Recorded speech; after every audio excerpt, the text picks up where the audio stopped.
Chers internautes du Guépard.net, bonjour, bienvenue dans l'émission du Guépard, l'invité du Guépard. Aujourd'hui, votre site internet fait venir sur son plateau un monsieur qui est déjà passé sur ce plateau. Il s'agit de M. Mamad Bilossi Savané. M. Mamad Bilossi Savané, pour ceux qui ne connaissent pas, est un professeur d'économie à la retraite. C'est aussi un des prisonniers célèbres du régime du professeur président, M. Alpha Condé. M. Bilossi Savané, pour commencer cette émission, vous avez été prisonnier du professeur Alpha Condé. Et depuis, notre site internet n'a pas eu l'occasion de vous rencontrer sur son plateau. Aujourd'hui, Dieu merci, vous êtes là.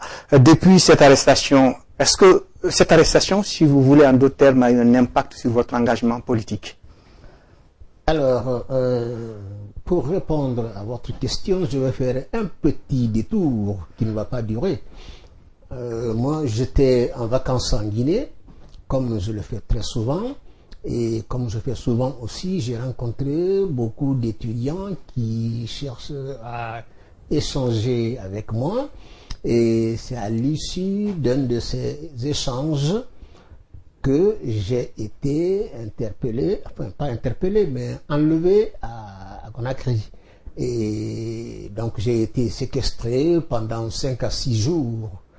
Alors, est-ce que ce kidnapping, cet enfermement a eu un impact sur mon engagement?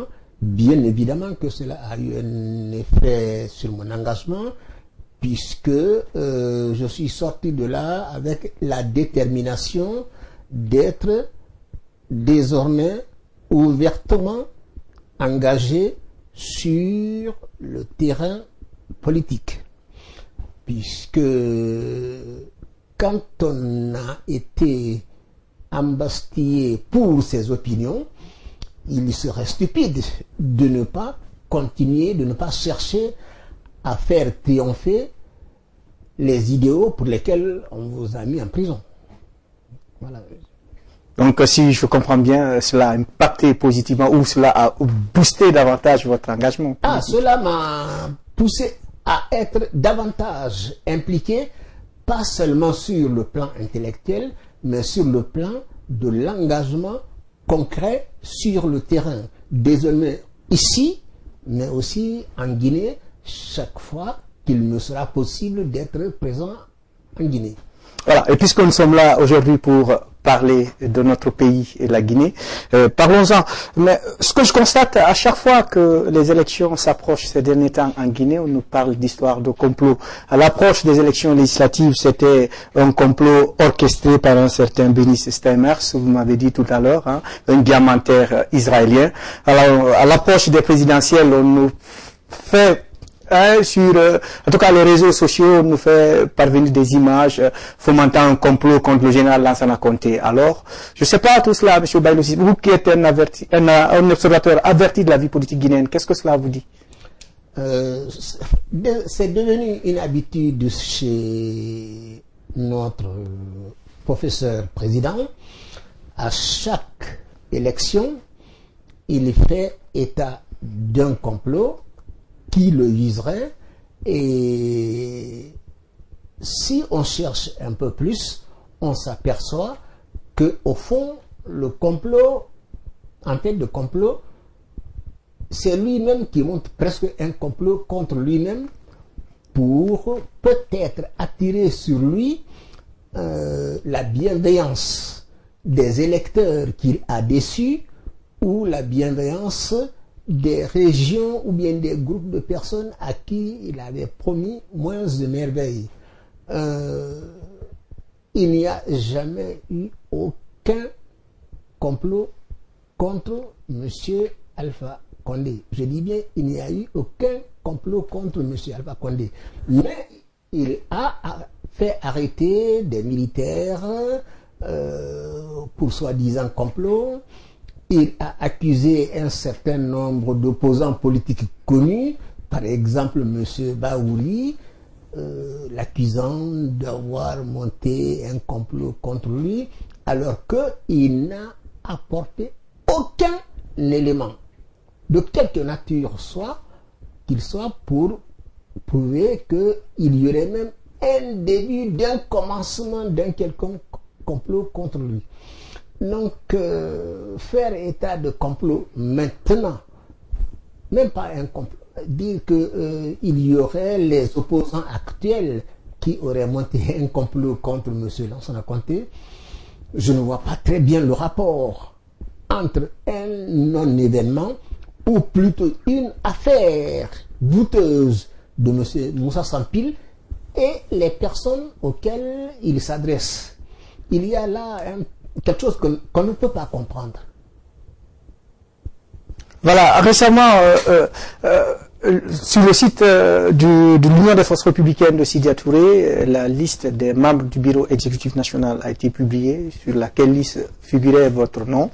Et j'aurais appris par la suite que vous étiez un des membres fondateurs de l'UFR ici en France. Exact. Pourquoi maintenant votre nom sur la liste des membres du bureau exécutif national?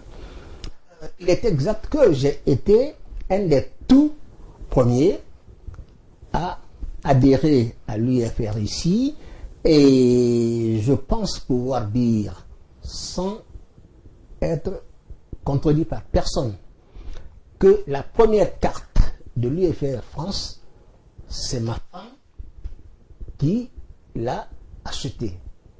Ce jour-là, chez moi, dans ma maison, en Normandie, il y avait Baldé le pharmacien, il y avait d'autres personnes. Donc, je ne suis pas nouveau à l'UFR.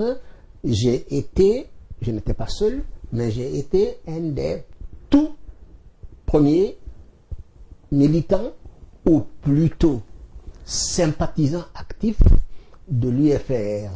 Et pour être précis, je suis à l'UFR depuis sa réactivation en 2000. Alors, vous posez la question de savoir pourquoi maintenant.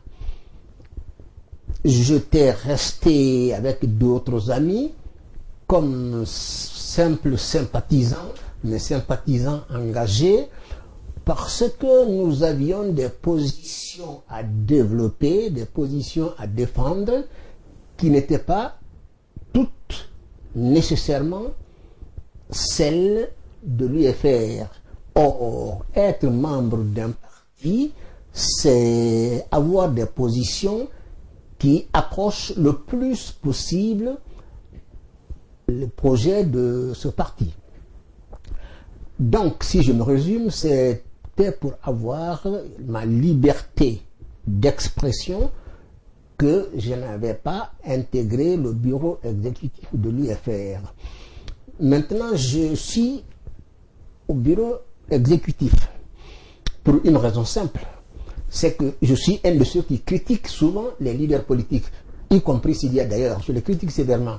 Mais je ne peux pas continuer à critiquer tout en refusant de prendre les responsabilités politiques directes.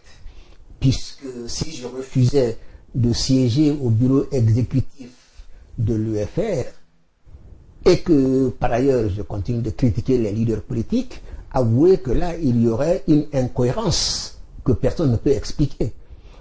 Donc c'est pour avoir la main moi-même dans le cambouis, comme on dit, que j'ai accepté d'entrer au bureau exécutif de l'UFR. Et je compte m'y employer du mieux que je peux. Vous êtes aussi, hein, je précise, chargé des relations extérieures, c'est ça? Oui, je suis chargé des relations extérieures au bureau exécutif et chargé avec Boubacar Bari de construire le programme présidentiel. Maintenant, nous allons, Monsieur Sissavané, parler de la Guinée, c'est-à-dire de la situation socio-politique et économique de notre pays.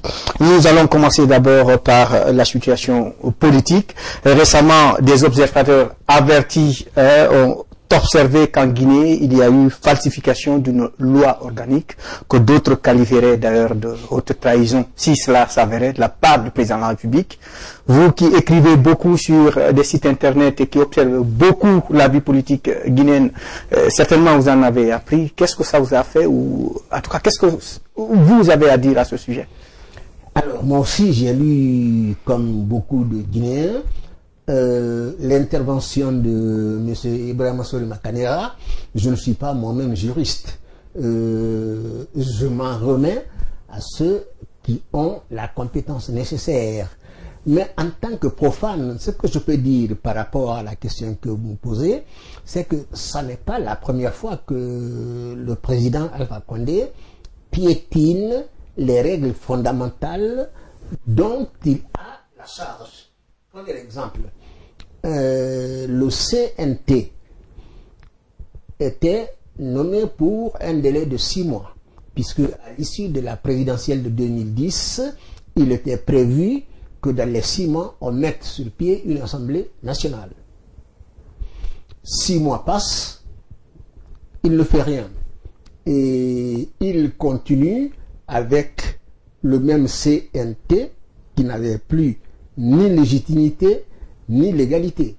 Et il reste donc, lui, le président, le seul à décider de tout, à fabriquer les lois, à les voter. Oui, je dis bien, il fabrique les lois, il les vote, il échappe à tout contrôle. En principe, dans n'importe quel pays, ce seul point aurait suffi pour demander la destitution d'un président qui refuse de mettre sur pied une institution représentative de haut niveau comme l'Assemblée nationale. Ça, c'est la première violation de la règle fondamentale. La deuxième, qui est plus actuelle, portant sur une loi organique. Alors, je ne vais pas rentrer dans les détails. Une falsification d'une loi organique. D'une loi organique. Je ne vais pas rentrer dans les détails de cette falsification puisque je ne suis pas juriste. Mais j'ai vu que la démonstration qui a été faite par un juriste n'a été contestée par personne, ni à l'extérieur, ni à l'intérieur, ni par l'opposition, ni par les membres de la mouvance présidentielle. J'ai donc tendance à croire qu'effectivement, il y a une falsification, mais une falsification pas simplement d'un petit décret, une falsification portant sur une loi organique. Je crois que les juristes à ce propos emploient un terme parjure, ou en langage très simple, ce serait une atteinte, un attentat contre la règle fondamentale. Ce serait la deuxième fois que le président de la République, qui est le gardien des principes fondamentaux, piétine ces principes fondamentaux pour servir ses intérêts personnels. Et il y a là un problème. À mon avis, les notabilités de l'opposition, je parle de M. Sidya Touré, je parle de M. Cellou Dalein Diallo et d'autres, ils devraient saisir ces attentats juridiques répétés, ils devraient les prendre au sérieux et poser très clairement au pays la destitution du président légalement fondé. Alors, vous allez me dire, ils vont devoir passer devant la Cour suprême. Effectivement, là, il y a un problème. Parce que la Cour suprême, c'est le président qui les nomme. Le président de la Cour suprême, il est nommé par le président. J'imagine mal le président de la Cour suprême respecter une loi qui est défavorable ou dont les conséquences pourraient être défavorables à celui dont il tient sa fonction. Par ailleurs, le président Alpha Condé a refusé de mettre sur pied une cour constitutionnelle totalement indépendante de la Cour suprême, puisque la Cour suprême fonctionne d'une manière tout à fait particulière, bizarre. C'est à la fois un tribunal administratif, en quelque sorte. Il juge des affaires commerciales. Il juge des délits à caractère pénal. Il juge tout ce qui est des contentieux électoraux. Or, les contentieux électoraux, si on prend ce cas, un contentieux électoral oppose toujours la majorité à l'opposition.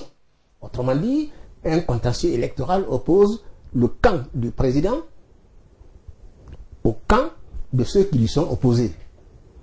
Et ce contentieux, c'est un fonctionnaire que lui-même note, c'est lui-même un fonctionnaire que lui-même a désigné qui doit trancher de ce conflit. Vous imaginez le président de la Cour suprême de la Guinée dire, bon, le président n'a pas respecté la loi? Il ne le fera jamais. Parce que il perd sa fonction. Or, en Guinée, il n'est pas protégé. Donc, on ne peut pas attendre de lui que par amour du droit, il se fasse arrêter. Donc, tout ce qu'il va rendre comme décision, ce sera en faveur du président. Ouais, en tout cas, ça se révèle très compliqué pour le président de la Cour suprême. Toujours parlant de la situation politique de notre pays, récemment, M. Savané, le président de la CENI a publié un chronogramme qui nous dit la date de l'organisation des élections présidentielles au mois d'octobre 2015 et celles communales et communautaires seulement en 2016. Cela a fait couler beaucoup d'encre et beaucoup de salive. Vous qui êtes aussi un observateur averti de la scène politique guinéenne, en tant que membre du bureau exécutif national de l'Union des forces républicaines de Sidya Touré, l'opposition, que pensez-vous de ce chronogramme? Je suis un petit peu embarrassé pour répondre à cette question pour une raison très simple. Non pas que la question est difficile, elle n'est pas difficile, c'est pas ça le problème. Le problème est que l'opposition fait état d'accord de juillet 2013. J'ai lu et relu cet accord, si on peut appeler ça accord. Il est totalement construit. Chacun peut l'interpréter en sa faveur. C'est le premier aspect. Le deuxième aspect, c'est que on va dire oui, mais il n'est écrit nulle part que les communales ou les locales doivent avoir lieu avant la présidentielle. Même si ça n'est pas écrit, une élection présidentielle, pour qu'il n'y ait pas de contestation, ou pour qu'il y ait le moins de contestation possible, doit se dérouler dans une transparence acceptable de part et d'autre. Or, M. Alpha Condé, dès son élection, il a destitué tous les élus locaux qui étaient là avant lui et qui étaient des élus, qui n'étaient pas des gens qui sont venus comme ça, sont des élus. Il les a destitués et a nommé des fonctionnaires, puisqu'on peut appeler ça fonctionnaire, parce que c'est lui qui les nomme. Ceux qu'il a nommés, il peut les révoquer. Donc, il nomme des fonctionnaires à la place des élus. Et il veut que ces fonctionnaires-là prennent en charge l'organisation des élections présidentielles. Il faut être sérieux. Vous imaginez que les fonctionnaires nommés par lui vont se dire, bon, moi je suis un fonctionnaire honnête, je reste dans une position de neutralité. Il faut être sérieux, c'est impensable. S'il a destitué les élus, c'est bien parce qu'il veut avoir des agents électoraux pour lui. Donc, l'inversion du chronogramme vise tout simplement à faire les élections par les fonctionnaires qui sont dévoués à M. Alpha Condé. Et chacun sait que, puisqu'ils sont dévoués à celui qui les nomme, chacun peut imaginer ce qu'ils feront lors de l'élection, quelle que soit l'élection. Parce que je vous rappelle qu'aux élections de septembre 2013, élections législatives, par exemple, dans la région des Zélécorées, ce sont les militaires qui ont voté, c'est-à-dire qui venaient avec qui allaient dans le bureau de vote, enlever les urnes et venir avec leur propre urne. Ce qui fait que beaucoup de gens, les 90% des populations de cette région, se sont trouvés brutalement électeurs d'un parti pour lequel ils n'ont jamais voté. Donc, l'inversion du chronogramme, comment dire, sans être très sévère, je peux dire que l'inversion du chronogramme vise à créer une situation de trouble, peut-être, dont veut se servir M. Alpha Condé pour dire, bon, on va reporter les élections. Ainsi, il pourra gagner quelques années de plus, sans aucune élection. Pour ne pas vous interrompre, récemment, puisque nous parlons justement des élections communales et communautaires, à la tête du ministère de l'administration et du territoire, nous avons vu l'arrivée d'un général, notamment le général Bourema Condé. D'autant disaient déjà que c'est le jour où ce décret du moins a été lu à la RTG, que c'était la valse des Condé. Parce que le journaliste qui a lu le décret est un Condé, le président qui l'a signé est un Condé, le ministre sortant est un Condé, le ministre entrant un autre Condé. Donc, est-ce que vous voulez me dire que c'est une machine déjà qui est mise en marche? Alors, il faut distinguer deux choses ici. Effectivement, il y a beaucoup de Condé en Guinée. Comme il y a beaucoup de dialogues, comme il y a beaucoup de Silla, il y a beaucoup de Camara. Bon. Le fait qu'ils soient tous des Condé ne me gêne pas. Par contre, le fait de confier une administration principale chargée des élections, confier cela à un général à quelques mois d'une élection majeure, cela me pose problème.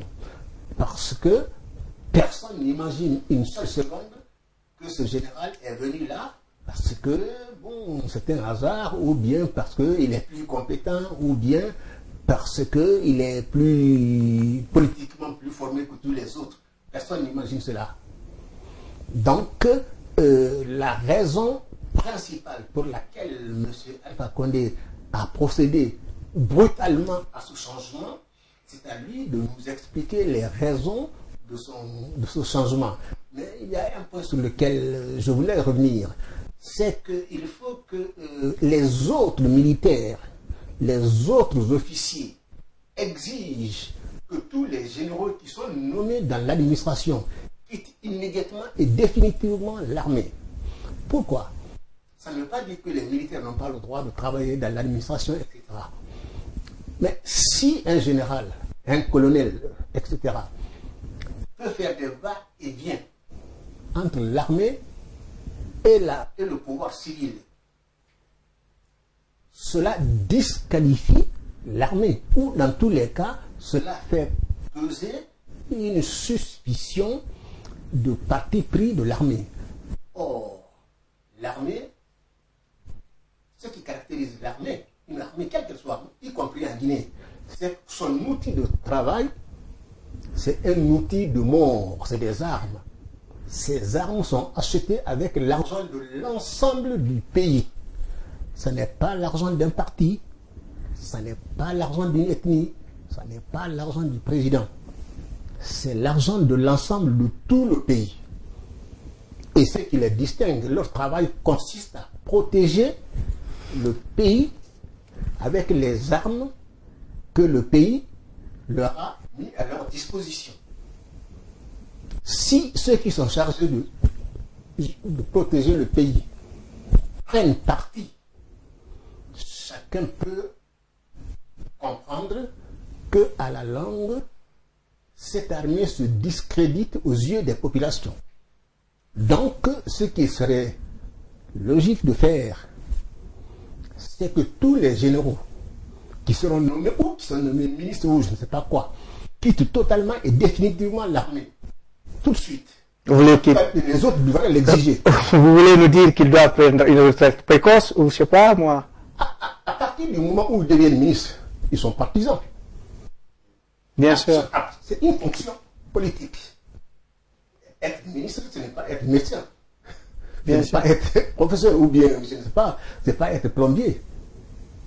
Ils prennent parti.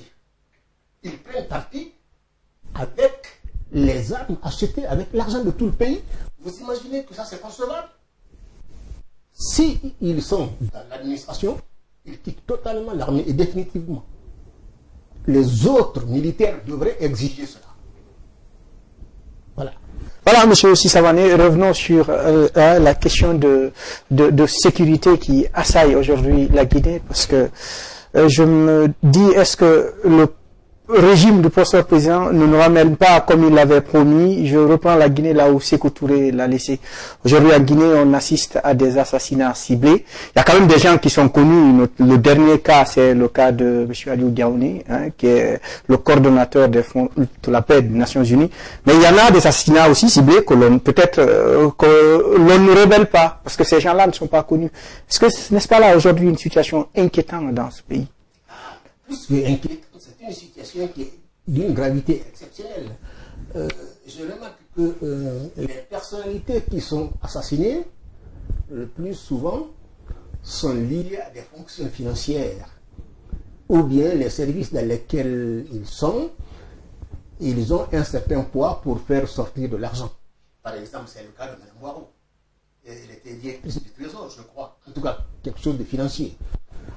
C'est le cas de M. Diaouni. Même si son travail principal, ça n'était pas la finance, mais il gérait une somme importante d'argent. Et chacun sait qu'à l'approche des élections, le pouvoir a besoin d'argent, beaucoup d'argent, pour les raisons que chacun sait.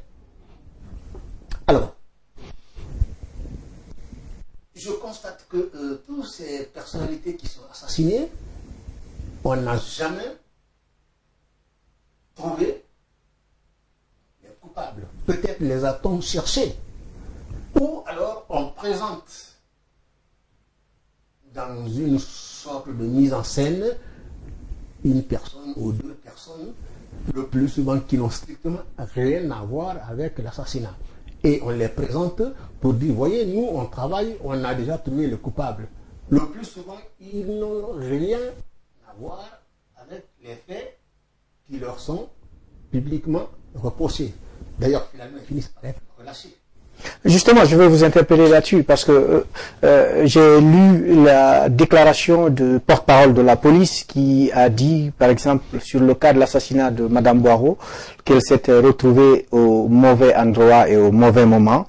Ça, c'est du cas de Mme Boireau. Mais bon, en ce qui concerne M. Diaouni, il y en a qui nous disent que c'est parce que ce monsieur avait réussi à, en tout cas, à faire intéresser la situation guinéenne en tout cas, aux Nations Unies, surtout les élections à venir. Voilà, il a quand même réussi à faire voir la Guinée, à dire à ces gens de faire beaucoup attention aux élections qui vont venir en Guinée et tout ça.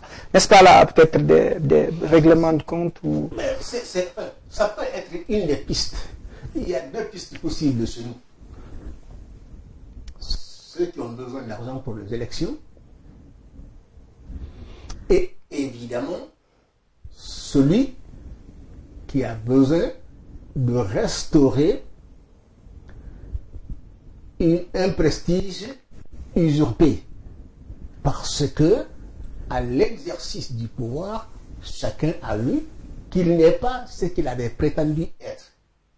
Qu'il ne fait pas ce qu'il prétend faire. Autrement dit, l'opposant historique s'est révélé être pire que l'ancien apprenti, en matière de gestion par exemple, plus calamiteux que l'ancien apprenti.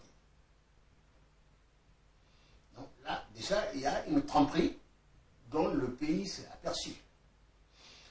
Deuxièmement, sur le plan de la sécurité, vous venez de citer les personnalités qui ont été assassinées. Je ne vais même pas faire la liste des personnes qui ont été tuées lors des manifestations, des marches. Je ne vais pas non plus citer la longue liste de gens qui sont attaqués sur les routes, dans les quartiers, partout. Autrement dit, une insécurité généralisée. On se trouve donc dans une situation où le président est totalement discrédité aussi bien à l'extérieur qu'à l'intérieur. Et évidemment, si quelqu'un a pu expliquer à l'extérieur que la pratique du pouvoir du président Alpha Condé est de nature à créer des tensions dont on ne sait pas exactement comment elles vont se résoudre, il est évident que cette personne-là est dans le viseur du président. Il se trouve que M. Yaoundé était dans cette situation. Donc, je n'exclus pas l'hypothèse qu'il ait pu être assassiné pour cette raison-là. C'est une hypothèse qui me paraît tout à fait plausible. Ça, c'est vous qui le dites. Revenons, monsieur Sissavané, sur la situation économique, puisque vous êtes un professeur d'économie à la retraite. La Guinée a fait des élections au même moment que la Côte d'Ivoire. La Côte d'Ivoire qui sortait, si vous voulez, de 11 ans de guerre civile. La Côte d'Ivoire qui a fait plus de 3000 morts dans sa crise post-électorale. Et la Guinée qui n'est pas sortie, qui en tout cas n'est pas partie en guerre civile. La Guinée qui n'a pas fait plus de 3000 morts. Pendant que la Côte d'Ivoire se bat avec 9% de croissance, la Guinée, elle, fait le canard boiteux avec 2, et quelques %. Qu'est-ce qui peut expliquer cela? Alors, qu'est-ce qui peut expliquer cela? Vous savez, je reprends la formule, je ne sais pas de qui dit que on peut tromper tout le temps une partie du peuple, ou une partie du peuple tout le temps. Mais on ne peut pas tromper tout le temps tout le peuple. Le président, en 2010, avait promis monts et merveilles. Et il est arrivé au pouvoir dans les conditions que l'on sait. Puisque les Guinéens sont pacifiques, certains se sont laissés voler leur victoire, ils n'ont pas voulu mettre en cause la stabilité du pays. Et le président qui a été déclaré élu, lui, était prêt à toutes les extrémités. Bien, il arrive au pays, il arrive au pouvoir. Dans 2 ans, la Guinée va devenir un pays émergent. Dans les 3 ans, il va faire plus que l'Ansana Conté, Sékou Touré, etc. réunis. La Guinée, il va faire connaître à la Guinée une croissance de, je crois, il avait dit 8% ou 10%. En tout cas, il avait dit une croissance à 2 chiffres. Je ne suis pas certain qu'il sache exactement ce qu'il appelle une croissance à 2 chiffres, mais ça, c'est un détail. Continuons. C'est-à-dire, au plan économique, il y a un point qui est essentiel dans les pays comme le nôtre. Avant la question d'investissement, avant la question d'argent, c'est la stabilité, la sûreté juridique, la sécurité juridique des personnes, des biens et des conventions qui lient les agents économiques les uns aux autres. Toutes ces sûretés-là sont des illusions si derrière il n'y a pas un État vrai à la tête duquel se trouve un président crédible dont la légitimité n'est pas contestée. Je ne dis pas la légalité d'abord, je parle de la légitimité, c'est-à-dire un président dont tous les Guinéens pensent qu'il est normal, juste, honnête et équitable qu'il occupe la fonction, parce que les Guinéens l'ont décidé ainsi. C'est ça que j'appelle légitimité. Or, nous savons que le nôtre, il a une apparence de légalité, mais il n'a pas la légitimité. N'ayant pas cette légitimité, c'est-à-dire acceptée par tout le pays comme juste, équitable, normal qu'il occupe la fonction, il ne peut pas engager un quelconque projet qui puisse se traduire par un développement économique. C'est impossible. Puisque un développement économique, ce n'est pas 1 an ou 2 ans ou 3 ans, ou bien parce que des commerçants ont amené 2 milliards, 3 milliards ici, c'est pas ça. Donc, les conditions préalables qui permettent d'avoir une croissance ne sont pas remplies. Et M. Alpha Condé ne pourra pas les remplir, quelle que soit sa bonne volonté, parce qu'il manque de base légitime. La différence avec la Côte d'Ivoire, c'est qu'il y avait un État, même pendant la guerre. Il y avait un État. Deuxièmement, il y a des gens qui ont la culture économique, c'est-à-dire qui savent ce qu'il faut faire, qui savent aller chercher les investisseurs, qui savent inspirer confiance d'abord au niveau de leurs citoyens et ensuite confiance face aux investisseurs extérieurs. C'est cela la différence essentielle. Tout le monde croit qu'il suffit d'avoir des militaires et puis on arrive dans un avion, on est président de la République, on vous applaudit, allez hop, l'argent va pleuvoir et puis le pays va se développer. Non, ça ne se passe pas comme ça. Mais monsieur Sissavané, vous n'allez pas quand même le nier. Il y a aujourd'hui l'épidémie à virus Ebola en Guinée quand même. Ce qu'on nous dit beaucoup que c'est grâce, en tout cas c'est ce qui nous empêche de décoller économiquement, que ça a un impact sur l'économie de la nation. Vous n'allez pas quand même le nier. Non, je ne vais pas nier, puisque avant même Ebola, vous pouvez me dire quel était le taux de croissance? On rôdait autour de 2,3, 2,5. Et quel est le rythme d'augmentation de la population guinéenne? Ben ça vous le dites, parce que c'est vous qui êtes économiste. C'est beaucoup plus. Bon, on ne va pas faire des discussions de chiffres, mais le rythme d'augmentation de la population est infiniment plus important que les 2 ou 2,5%. Premier point. Donc, il n'y a pas de croissance. C'est-à-dire, si vous augmentez votre richesse, vous passez de 100 à 102, la population passe de 100 à 110. Donc, le gâteau que vous avez créé, vous êtes obligé de partager ce gâteau-là entre les 10 personnes supplémentaires. Vous voyez, la table, chacun diminue. Sinon, on exclut les autres.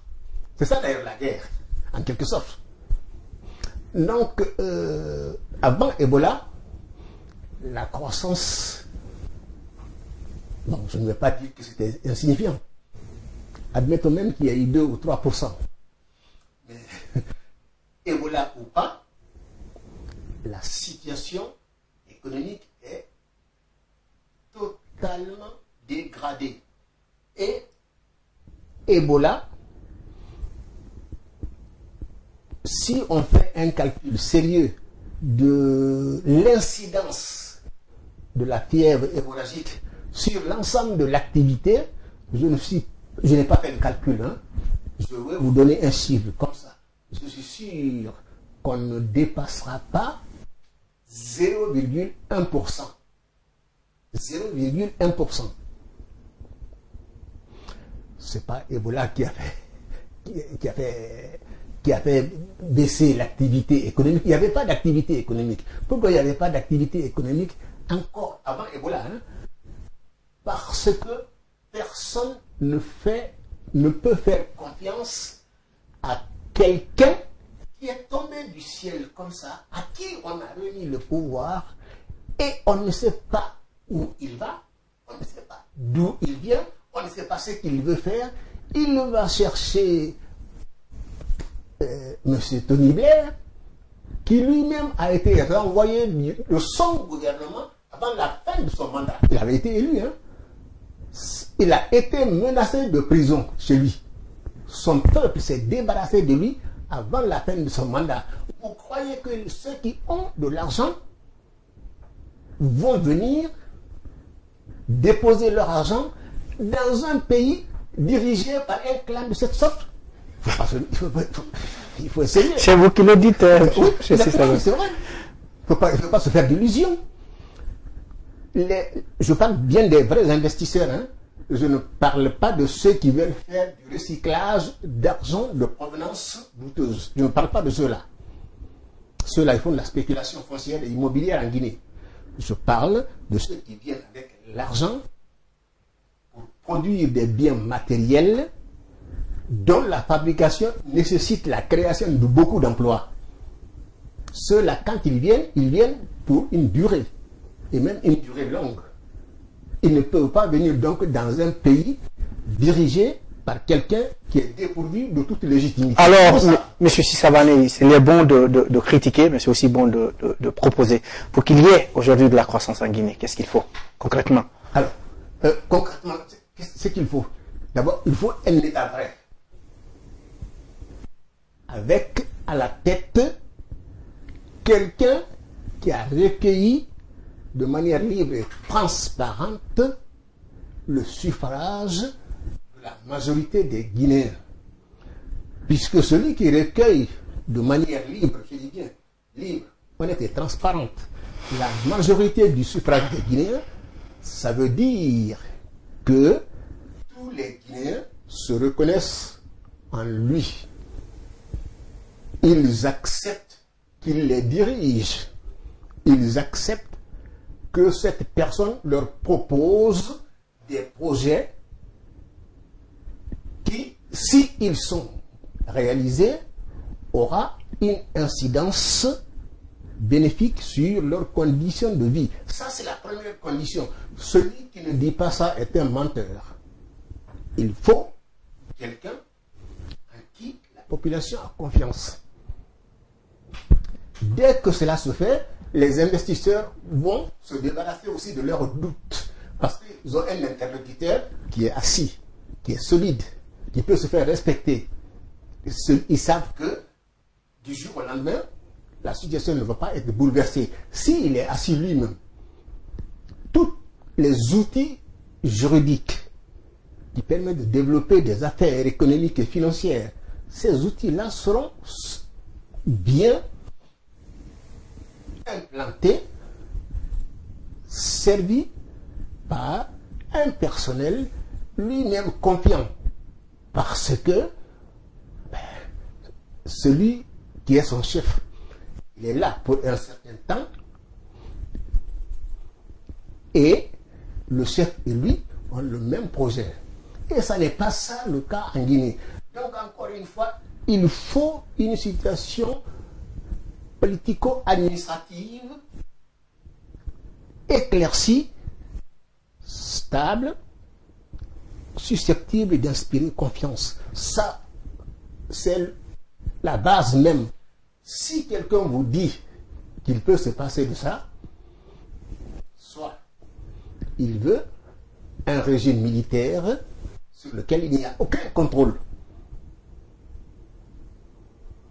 ou cette personne veut simplement s'enrichir et puis s'en aller.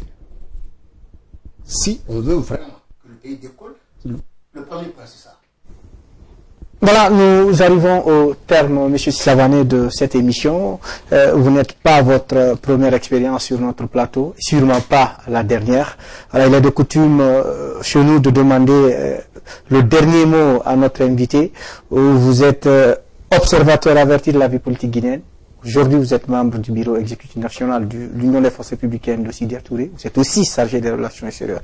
Nous avons des élections présidentielles qui profilent à l'horizon. Qu'est-ce que vous avez à dire aux Guinéens comme dernier mot, Charles? Alors, j'ai deux choses à dire. D'abord, j'attire l'attention sur ce que on parle récemment. On a parlé de, on a fait état d'une cassette sur ce qu'il était convenu à l'époque d'appeler le complot des dîners, d'un dîner avec un certain Gérard Lestavel ou Lastavel, je ne me rappelle plus exactement du nom. Alors, il paraît que c'est un extrait d'une émission de Canal+. En Guinée, ça s'appelle Canal Horizon. Et cet extrait montre que, bon, il y aurait, je sais pas, une histoire de complot, etc. En fait, c'est une affaire Moussa Sampil. Je dis bien l'affaire Moussa Sampil, à l'époque ministre de l'Intérieur. Il n'y a pas eu de complot. Il y a une affaire Moussa Sampil, ça il faut le dire. Quelle est cette affaire? Moussa Sampil dit à Lansana Conté, ah, j'ai appris que quelqu'un veut vous renverser. Mais je vais m'en occuper. Moussa Sampil vient, il trouve quelques voyous en France. J'ai été un de ceux qui ont disqualifié les Stavel. Je ne vais pas rentrer dans les détails, mais il y a des gens qu'on a dit qui le savent. Je ne vais pas rentrer dans les détails. Donc, ils organisent un dîner, etc. Et puis, bon, on sort des images complètement brouillées. On cite des noms, 2 ou 3, je crois. Baïdi Aïbo, Toto Camara et puis Kapi. Je n'imagine pas Kapi en train de faire un complot. Par contre, je dis bien, il y a bien une affaire Moussa Sampil. Pourquoi? Parce que pour réaliser ce montage, il me paraît vraisemblable que il est possible, j'ai mis l'hypothèse que Moussa Sampil a dû prendre beaucoup d'argent pour donner à ses hommes de main. Parce que ces hommes de main ne peuvent pas travailler comme ça. D'ailleurs, le journaliste lui demandait est-ce qu'il vous a payé. Ils ont dit oui. Combien? Ils n'ont jamais voulu dire combien ils ont reçu. Donc, c'est une mise en scène préparée pour justifier vraisemblablement des sorties d'argent. Et quand Lansana Conté a vu les images, etc., il faut reconnaître à Lansana Conté, il avait une certaine, comment dire, il avait une intuition des situations et des personnes. Moi-même, j'ai regardé les images. Lansana Conté demande à Moussa Sampil, à l'époque ministre de l'Intérieur, il lui dit, mais est-ce que tu as vu, tu as trouvé ce que tu voulais? Moussa Sampil dit oui. Lansana Conté dit, bon, mais alors tu leur fous leur la paix. Effectivement, on ne peut pas vous contredire. Hein. Le général Toto ou M. Baïdi Haribo, après 2004, ils sont tous devenus, ils ont tous été nommés parce que Baïdi a été nommé ministre de la Jeunesse dans le gouvernement de consensus dirigé par M. Lansana Kouyaté et Toto a été nommé chef d'état-major de l'armée de terre. Voilà. C'est quand même paradoxal hein, que 2 ans après, ces gens-là se retrouvent à des fonctions. Je ne sais pas si vous connaissez Kapi, mais vous imaginez Kapi en train d'assassiner quelqu'un? Surtout un président. Mais, encore une fois, il y a bien, M. Alpha Condé devrait demander des comptes à Moussa Sampil. Parce que toutes les dépenses qu'il a engagées ici, je suppose qu'il a sorti beaucoup d'argent. Et j'imagine comme ça se passe en Guinée. L'argent qu'il a sorti, le tout n'est pas allé dans cette histoire. Le scénario qui a été monté, puisque comment dire, les barbouzes, parce qu'ils s'appellent comme ça d'ailleurs, ils connaissent qu'ils sont des barbouzes. Pour eux, tu leur demandes de monter un scénario, ils le font. Oui. Moi, si j'ai de l'argent, je leur demande de monter un scénario, ils le font. Et puis, hop, d'ailleurs, ils le disent, ils disent d'ailleurs, hein, ils disent, bon, nous, on a monté, et puis la suite, ils disent, ah, nous, on s'en occupe pas. Ça, c'est entre eux. Votre dernier mot, M. Sissavani? Mon dernier mot, c'est de dire que, premièrement, il faut que les Guinéens prennent conscience que nous pouvons perdre notre pays. C'est possible. Quand je dis qu'on peut perdre notre pays, on ne va pas venir me mettre à la porte, etc. Mais on peut me réduire en état d'esclavage. Tu es dans ton pays, mais tu es un esclave. Tu obéis aux autres. Donc, il faut qu'on récupère notre pays. Ça, c'est le premier point. Récupérer notre pays. Deuxièmement, il faut que tout le monde, tous les hommes politiques notamment, sortent d'une, comment dire, il faut qu'ils s'organisent de manière à ne pas faire des élections maintenant ou plus tard, des élections communautarisées où le vote sera un vote communautaire. Si on s'engageait dans cette voie, c'est une impasse. Et au bout de cette impasse, le pays peut exploser pour une raison simple. Puisque si le vote communautaire continue, prospérer comme on le constate, arrivera un moment ou un autre, les petites communautés, d'abord, auront peur de l'hégémonie des deux grands groupes ethniques. Deuxièmement, puisqu'ils ont peur, ils vont chercher d'autres solutions. Puisqu'ils se disent, bon, de toute façon, puisqu'il s'agit d'élections de vote communautaire, nous ne serons jamais élus, puisque numériquement, nous ne sommes pas nombreux. Donc, il faut qu'on sorte du vote communautaire. À mon avis, ce sont les deux points sur lesquels chacun devrait insister. Je vous remercie. Voilà qui met terme à cet entretien, comme j'aime l'appeler, avec ce célèbre prisonnier du régime du professeur président, M. Alpha Condé. En tout cas, merci d'avoir été des nôtres. Merci de nous avoir suivis, où que vous soyez dans le monde. C'est moi qui vous remercie.